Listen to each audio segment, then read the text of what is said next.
Bismillahirrahmanirrahim. Assalamualaikum warahmatullahi wabarakatuh.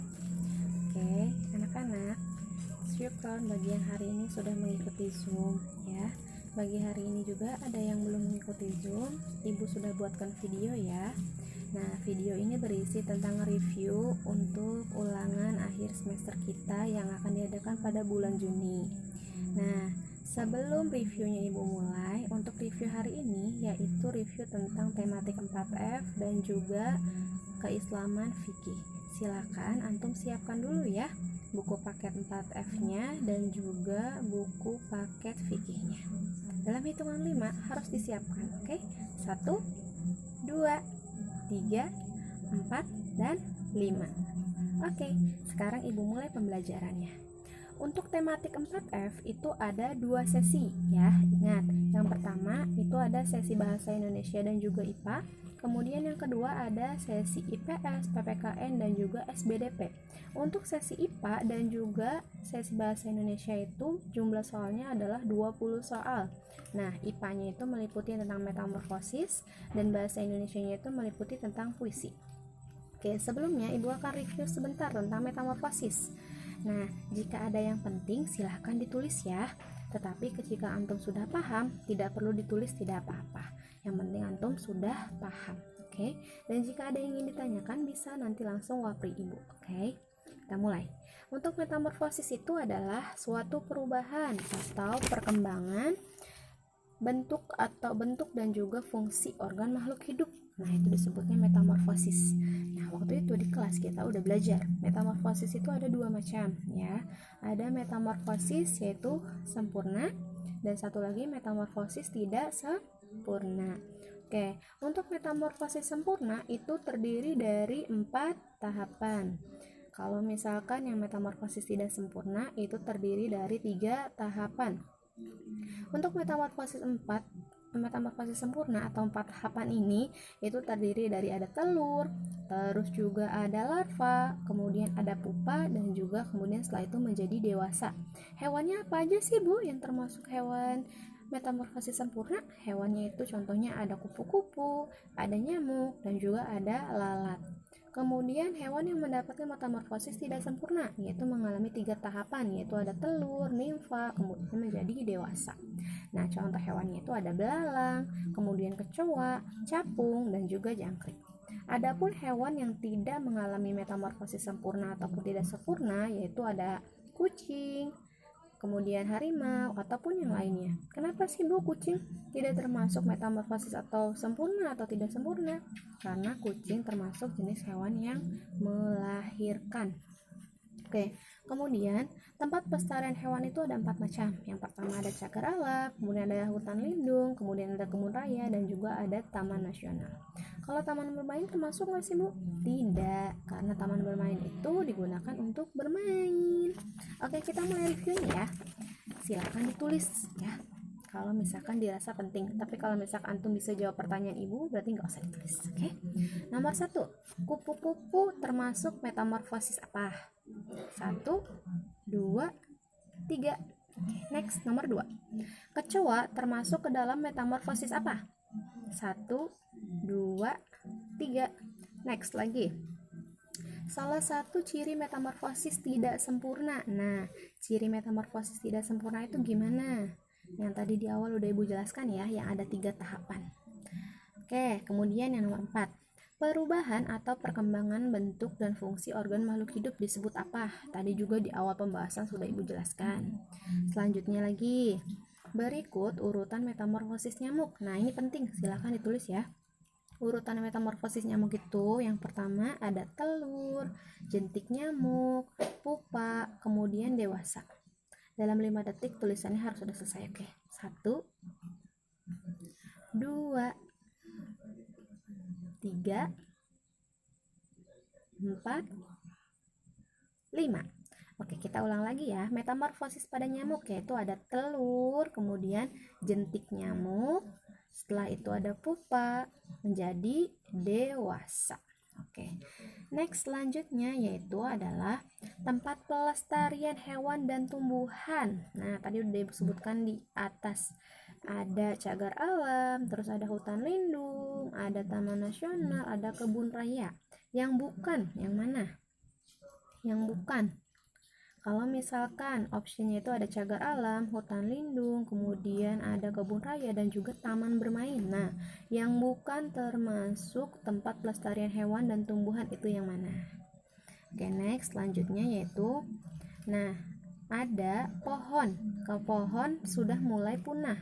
Kemudian kita mengadakan kembali penanaman pohon. Nah, penanaman pohon itu disebut apa? Oke, lanjut. Hewan yang tidak mengalami metamorfosis. Nah, sudah Ibu jelaskan di awal ya. Oke, lanjut lagi. Pelestarian hewan itu bertujuan untuk apa sih? Nah, silahkan dijawab. Jika kalau misalkan antum nih melestarikan hewan tuh buat apa? Gitu. Di kelas kayaknya udah kita bahas ya. Yang selanjutnya ada manfaat sapi. Nah, manfaat sapi itu buat apa sih? Nah, kalau manfaat sapi biasanya kalau misalkan Lebaran Idul Adha bisa digunain buat ini ya, apa namanya, berkurban. Nah, saat berkurban apa sih yang kita lakukan? Nah, itu. Oke, lanjut lagi. Finish ya yang IPA. Sekarang kita lanjut ke bahasa Indonesia. Nah, untuk bahasa Indonesia sendiri itu ada puisi. Puisi itu adalah suatu bacaan atau kata-kata yang indah. Nah, pada puisi sendiri itu ada dua cirinya ya. Yang pertama cirinya itu ada rima, yang satu laginya itu ada bait. Nah, rima dan bait. Kemudian ada deklamasi puisi. Deklamasi puisi itu adalah cara membaca puisi, yaitu dengan iringan musik dan juga dengan gerakan tubuh atau dengan cara memperhatikan lafalnya. Terus kemudian ada intonasinya, jedanya, dan juga ekspresinya ya. Oke, kita lanjut ya. Sekarang kita masuk ke bahasa Indonesianya. Silakan antum buka halaman 60. Nah, pada halaman 60 itu ada sebuah puisi yang berjudul Diponegoro. Silakan antum baca ya. Setelah dibaca, antum jawab pertanyaan ini. Cukup dijawab aja, nggak usah ditulis, nggak apa-apa. Yang penting antum sendiri pastikan menjawab. Karena kalau antum menjawab berarti tandanya antum bisa nanti ketika mengerjakan soal ulangan. Oke, Diponegoro sudah dibaca. Ibu kasih waktu ya 10 detik. Pokoknya harus sudah selesai puisi itu dibaca. 1, 2, 3, 4, 5, 6, 7, 8, 9, 10. Teng, finish. Oke, sekarang jawab pertanyaan Ibu. Yang pertama, penulis puisi yang berjudul Diponegoro itu siapa? 1, 2, 3. Selesai. Kemudian, jumlah puisi tersebut ada berapa bait? 1, 2, 3. Selesai. Kemudian lagi, bait pertama terdiri dari berapa baris? Lihat, bait pertama ada berapa baris, dihitung ya. Oke, setelah antum baca, antum perhatikan makna puisinya. Makna itu apa sih, Bu? Nah, untuk mencari makna, antum itu harus membaca puisi tersebut. Nah, puisi Diponegoro ini isinya tentang apa? Isinya tentang kesenangan kah, hobi kah, atau pahlawan kah, atau rasa semangat kah? Nah, silakan antum baca terlebih dahulu, kemudian dicari maknanya. Oke, selanjutnya yaitu memiliki bait dan rima. Itu adalah ciri-ciri apa? Nah, di awal sudah kita bahas ya. Setelahnya lagi ada hal yang kita perlu perhatikan ketika melakukan deklamasi puisi. Nah, ini wajib ditulis ya, karena ini penting. Deklamasi puisi dilakukan. Hal yang paling penting yang harus dilakukan ketika deklamasi puisi itu adalah yang pertama, memperhatikan lafal, jeda, intonasi, dan juga ekspresi. Ingat, itu poin 4 itu ya. Selanjutnya lagi. Nah, kata giat itu artinya apa? Misalkan Saidah giat menabung. Nah, giat berarti apa? Tuh, atau enggak Saidah giat menyapu. Nah, boleh kayak gitu. Atau lagi Gozi giat membantu ibu. Nah, boleh kayak gitu juga ya. Jadi giat itu katanya apa? Kata, artinya katanya. Oke, lanjut lagi. Seni membaca puisi dengan iringan dan juga gerakan tubuh disebut apa? Tadi di awal udah Ibu jelaskan ya, disebut dengan deklamasi puisi. Oke, yang terakhir, ada sebuah puisi yang berjudul yaitu Bertamasya ke Pulau Bali. Nah, ketika antum bertamasya, ada puisi tersebut. Cara apa yang antum bacakan? Puisinya bagaimana cara membacanya? Apakah senang? Apakah sedih? Ataukah bagaimana? Ketika antum diajak bertamasya oleh umi atau abinya antum, apa yang antum rasakan? Senangkah? Bahagiakah? Nah, silakan antum tuliskan nanti jawabannya. Next, selanjutnya itu adalah tematik 4F bagian IPS, PKN, dan juga SBDP ya. Untuk IPS sendiri itu ada 5 soal. Kemudian PKN itu ada 5 soal. Kemudian lagi ada SBDP yaitu 5 soal.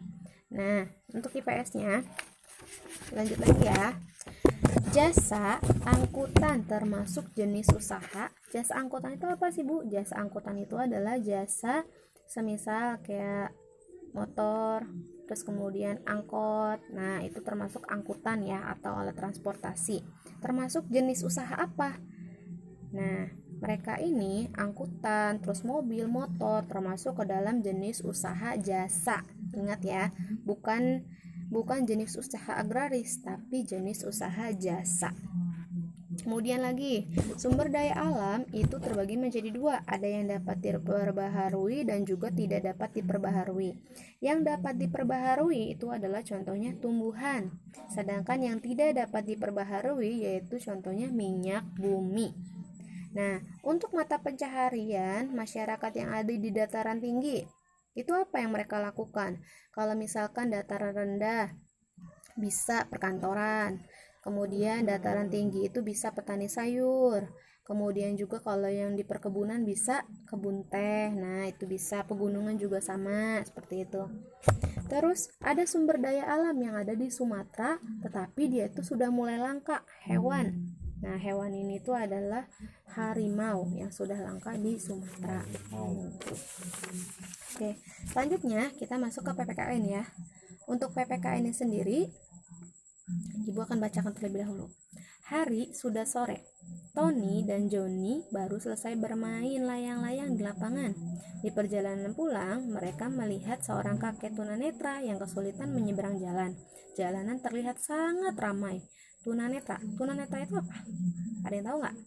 Nah, tunanetra itu adalah matanya itu ya, seseorang kakek yang itu matanya tidak berfungsi atau tidak bisa melihat. Nah, itu tunanetra. Nah, soalnya adalah siapakah yang bermain layang-layang? Oke, tadi udah Ibu bacain ya. Siapa tuh yang main layang-layang? Kemudian juga di manakah mereka bermain layang-layang? Nah, setelah itu siapakah yang mengalami kesulitan menyeberang? Oke. Bagaimanakah suasana jalannya? Kemudian lagi, bagaimanakah sikap Tom dan Johnny sebaiknya? Oke, finish ya. Kita lanjut ke SBDP. Nah, untuk SBDP-nya sendiri itu ada 5 soal ya. Oke, dengarkan Ibu lagi. Karya seni yang mempelajari gerakan tubuh berirama. Nah, yang suka tangannya berlenggak-lenggok itu disebut seni tari apa? Seni apa? Aduh, Ibu sebutin loh jawabannya. Oke, nomor 2. Tari Jaipong berasal dari daerah mana? Kalau misalkan antum berasal dari daerah sini, pasti tahu ini daerah mana. Asik gitu ya. Kemudian nomor 3. Dalam seni tari, nah seni tari ini ketika antum menari diiringi apa sih? Nah, itu ya. Kemudian yang terakhir nomor 4-nya, salah satu perlengkapan menari. Nah, perlengkapan menari apa aja? Waktu di kelas udah Ibu bahas ya, jadi pasti ingat.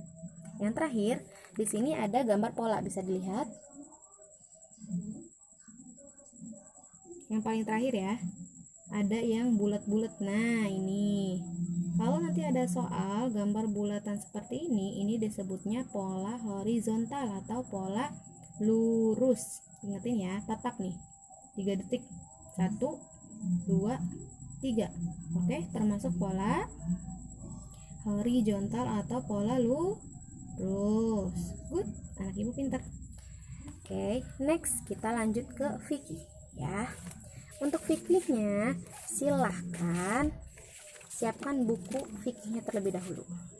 Nah, fikihnya kita itu adalah tentang bab saum atau tentang puasa. Nah, puasa itu sendiri, oke, silahkan antum buka halaman, ibu juga sambil buka ya. Halaman 35 ya. Jika sudah dibuka, kita mulai reviewnya. Nah, puasa atau saum secara bahasa itu artinya apa? Nah, lihat tuh di paling atas sudah kelihatan tuh ya. Oke, puasa wajib pada bulan Ramadan disebut dengan puasa apa? Lagi, perintah. Jadi ketika kita berpuasa, ada sebuah perintahnya di dalam Al-Quran, yaitu terdapat pada surat Al-Baqarah ayat 183. Nah, ibadah puasa ini sangat bermanfaat bagi apa? Itu di dalam diri kita. Itu berarti diri kita itu apa? Gitu. Biasanya untuk mencegah virus. Nah, virus itu berkaitan dengan apa? Berkaitan dengan pendidikan kah? Atau kesehatan kah? Atau yang lainnya. Nah, itu. Yang bukan syarat puasa. Oke, kita sebutkan dulu. Syarat-syarat puasa itu ada muslim, ada sehat, kemudian ada balik. Kalau misalkan sakit, dia termasuk syarat puasa atau bukan? Nah, silahkan dijawab ya. Oke, puasa yang dilakukan pada hari Senin dan juga hari Kamis disebut puasa apa? Next, selanjutnya, waktu puasa kita yaitu dari waktu terbitnya fajar, sejak terbit fajar hingga matahari terbenam. Kemudian lagi, hari yang diharamkan berpuasa disebut hari apa? Itu ada inisialnya huruf T ya. Selanjutnya, puasa 3 hari setiap bulan. Nah, silahkan antum melihat di halaman 35. Oke, ada sebuah hadisnya nih, ibu bacakan ya. Berpuasa 3 hari setiap 3 bulan yaitu puasa sepanjang masa.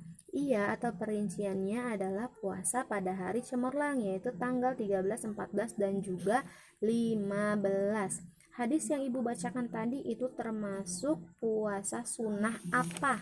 Nah, tuh. Selanjutnya lagi. Oke, buka halaman 36 ya. Di halaman 36 pada poin 6 ada soal. Hari ke-10 bulan Muharram disebut hari, inisialnya dari A ya. Selanjutnya lagi, keutamaan puasa 6 hari pada bulan Syawal. Dibuka lagi halaman 35-nya. Nah, keutamaannya gimana? Hadisnya kita baca lagi ya.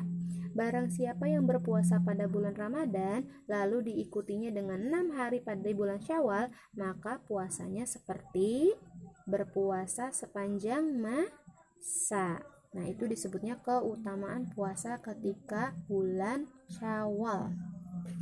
Oke, next, selanjutnya lagi yaitu hadis. Nah, bisa dilihat hadis 6 hari pada bulan Syawal. 6 hari pada bulan Syawal termasuk hadis apa? Ya, di paling bawahnya itu ada hadis riwayat Muslim. Oke ya. Selanjutnya lagi, hal yang dapat membatalkan puasa. Nah, antum pasti tahu. Ketika kita berpuasa, apa sih yang membuat kita batal? Makan dan minum, termasuk yang dapat membatalkan puasa. Makan dan minum dengan disengaja. Oke, ibadah tarawih atau ibadah tarawih itu adalah ibadah sholat ya, sholat sunnah yang dilakukan setelah sholat Isya. Nah, dilakukannya yaitu pada bulan Ramadan. Selanjutnya lagi, yang boleh dilakukan ketika berpuasa yaitu yang pertama membaca Al-Quran, membantu orang tua, bermain dengan teman. Boleh nggak sih Bu? Pasti boleh. Tuh, kita masuk ke esainya ya. Sebutkan 2 jenis puasa. Nah, 2 jenis puasa yang tadi sudah ibu jelaskan ya, ada 2. Kemudian sebutkan 1 aja yang termasuk ke dalam syarat puasa. Ketika antum mau melakukan puasa, antum itu harus apa dulu? 1, misalkan harus sehat. Selain sehat apa Bu? Harus Islam. Selain Islam ada balik. Nah, boleh pilih salah satu ya. Kemudian lagi, salah satu yang membatalkan puasa. Apa sih yang membatalkan puasa? Yang pertama itu ada makan dan minum dengan disengaja. Akhlak terpuji yang dilakukan ketika bulan Ramadan. Nah, ketika antum bulan Ramadan di rumah antum melakukan apa sih? Bebas ya jawabannya, yang penting satu nanti ada. Kemudian lagi, puasa rukunnya. Nah, rukun puasa itu ada 3, ingatin. Ada niat, ada waktu, dan juga ada menahan diri. Silakan nanti antum jawab satu aja. Oke, syukron untuk review tematik 4F dan juga fikih hari ini. Semoga besok antum sudah bisa bergabung pada Zoom ya. Oke, bagi yang belum bergabung, boleh lihat video ibu untuk dijadikan bahan review. Oke, semangat terus di rumah dan tetap jadi soleh dan juga solehanya kelas 4 Khadijah. Oke, wassalamualaikum warahmatullahi wabarakatuh.